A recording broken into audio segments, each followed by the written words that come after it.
In today's video, we're going to check out the best PC gaming controllers in 2019. I made this list based on my personal opinion, and I tried to list them based on their price, quality, durability, and more. To find out more information about these controllers, you can check out the description below.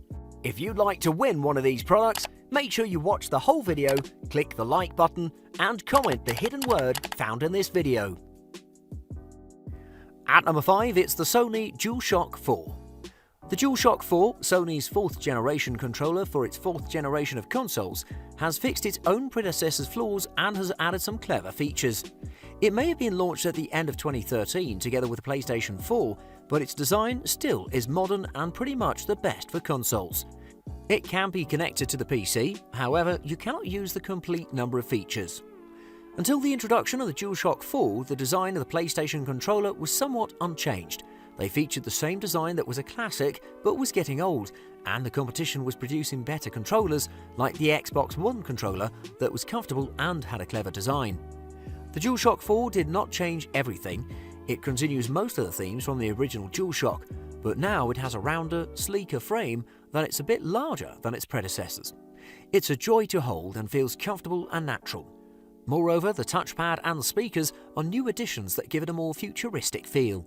Also, I should mention DualShock 4's build quality and durability are the best in the market. The touchpad acts like a button itself as well. In the newer designs of the DualShock 4, the touchpad has a light bar above it, providing added experience and intuitive feedback. The trackpad is also somewhat accurate in its directional orientation and added a new way to play games. The analog sticks are very responsive and have been upgraded for better grip. The DualShock 4 is somewhat compatible with PC. First, you have to buy the separately sold USB wireless adapter to connect the controller wirelessly. The wireless audio capabilities will be inaccessible when playing from the PC. But still, it is one very useful and convenient controller if you game both on the console and on PC. The DualShock 4, in my opinion, is near perfect and is one of the best for PC if only it had better PC support. The controller is durable and one of the better built controllers in the market. It has a moderate price and has tons of colour schemes and special editions to please you. At number 4, it's the MSI Force GC30. A lot of gaming peripheral manufacturers are designing their own controllers with various features and advantages. MSI is a known brand in the gaming industry for its wide range of peripherals with high quality and amazing value. MSI has introduced a controller under the Force series, the GC30. It has wireless connectivity and is compatible even for the Xbox and PlayStation and naturally for PC. Design-wise, it resembles so much of the original Xbox 360 controller, meaning it's pretty small. At the sides, it has a piece of large textured rubber for improved grip on each side. The directional pad of the MSI Force GC30 can be swapped between the heptagonal faceplate and the full directional D-pad. The heptagonal faceplate is a very welcome feature by the fight game fans, as it allows them to have better control over their inputs, which is important for combos. The controller offers multiple modes. One of those modes is the default mode. While in default mode, the Windows 10 system will detect the MSI Force GC30 as a native Xbox 360 controller. The Android mode, on the other hand, is used for connecting the controller with Android phones. For the games that have native controller support, it worked pretty well and flawlessly. The triggers and buttons feel tight and responsive, although the triggers have shorter travel distances opposed to other controllers we tested. The sticks are very comfortable and very responsive to thumb movements. Every input was registered and swerving motions are registered smoothly. The sticks have interesting characteristics that will suit various gameplay styles. Moreover, the sticks are clickable and can even be clicked from any angle. The dual force motors provide good feedback for major and minor effects. It's not as accurate as the Xbox controller, but it's still pretty good for an unofficial controller. You can easily guess the build quality of the MSI Force GC30 from its substantial weight and sturdy and quality build material. Every part of the controller feels natural and sturdy. Excellent delivery from MSI. It definitely provides the most value you can get from a controller with its versatility and long button life and general build quality. At number 3, it's the Logitech Gamepad F310. Most of the PC gamers that usually tend to play adventure games, platformers or racing games have considered owning a controller to have a better experience and easier gameplay. But a large number of them have considered the prices of PC controllers and have strayed away from the idea. But with the Logitech Gamepad F310, you can have your own gaming controller for the price of a meal in a chain fast food restaurant. It has a ridiculous look, to be honest. Looks like a modern PlayStation 2 controller with a 90s SNES twist, but designed by a caricaturist. But at that price, it's not wise to expect an Xbox One controller design. Apart from the aesthetics, the controller feels flimsy and light. It has 2 analog mini sticks, button and trigger on each side, the directional pad and 4 action buttons that are programmable. In the middle, there are the start, mode and back buttons.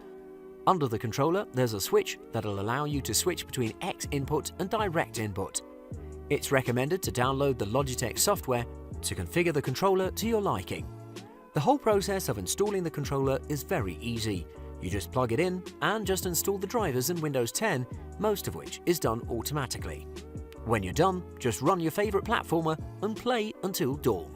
Despite having a flimsy feel and not superb build quality, the buttons of the F310 have very good tactile feedback, the sticks are smooth enough, and the triggers are a little bit stiff but very responsive.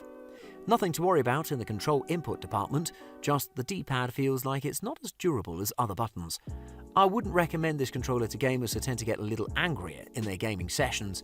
There are controllers that can withstand abuse and occasional throwing, but the Logitech Gamepad F310 is not one of them. I would recommend this controller to everyone who's a regular gamer that doesn't require high performance from a controller.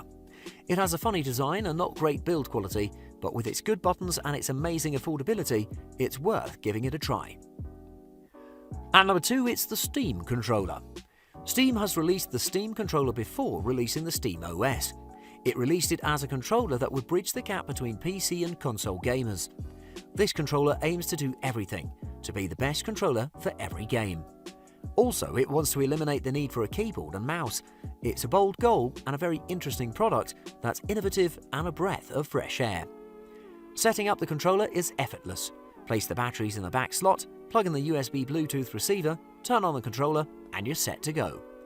When talking about the design of the Steam controller, options are very diverse. Personally, I think that despite being large and bubbly in general, this controller has a smooth vibe going on with it. Yes, it is big, but it's also elegant. Certainly not an eye strain. Holding the controller feels a little strange at first, a little bubbly and fat. However, after a while, it becomes very comfortable as you start getting used to its ergonomics. The buttons placed on the Steam controller are similar to those of Xbox, but smaller and placed where you usually have the right stick. This is probably done to leave space for the large touchpads. It has just one analog stick that's really high quality, stiff enough with plenty of responsiveness, and rough rubber top for comfort and grip. There are 2 touchpads, one of which rests in the place where buttons rest in traditional controllers and the other in the place of the D-pad, again in the traditional controllers. Touchpads have buttons and haptic engines beneath them that give you a slight nudge where your thumb is resting. The touchpad on the left has a large plus pressed on it, giving it a D-pad feel, although the other pad is purposed to feel like your mouse cursor. The gaming experience varies from game to game, but generally it's a very nice experience. However, it'll definitely not replace the mouse and keyboard setting. The accuracy and precision are not the same as in those, but it's a nice change of pace and would be convenient for lots of other games other than competitive shooters. And at number 1, it's the Nintendo Switch Pro controller. With the introduction of the Nintendo Switch, the console hybrid that wants to connect both portable gaming fans and those that want to game on TV, it's done a good job with its small controllers that are perfect for portable play but lack the more traditional feel of the Xbox and PS4 controller. The Nintendo Switch Pro controller has a more robust feeling and has all the buttons and axes that you can find on traditional controllers. It has done a pleasant job of designing an excellent controller. In terms of aesthetics and function, it looks like the Xbox One controller.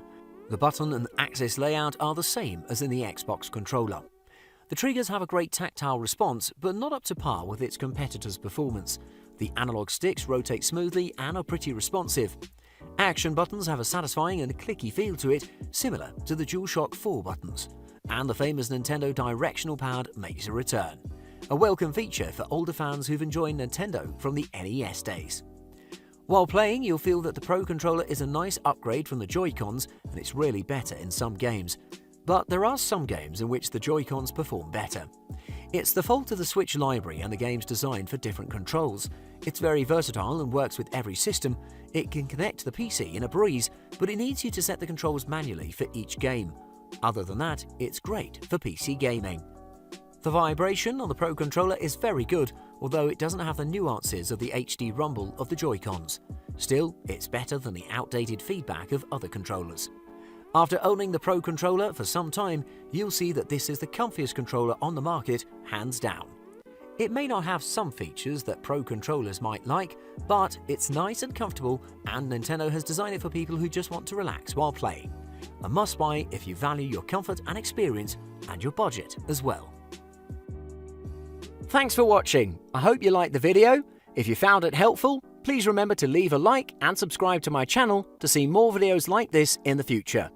If you have any questions related to these products, you can leave a comment below and I'll get back to you as soon as I can.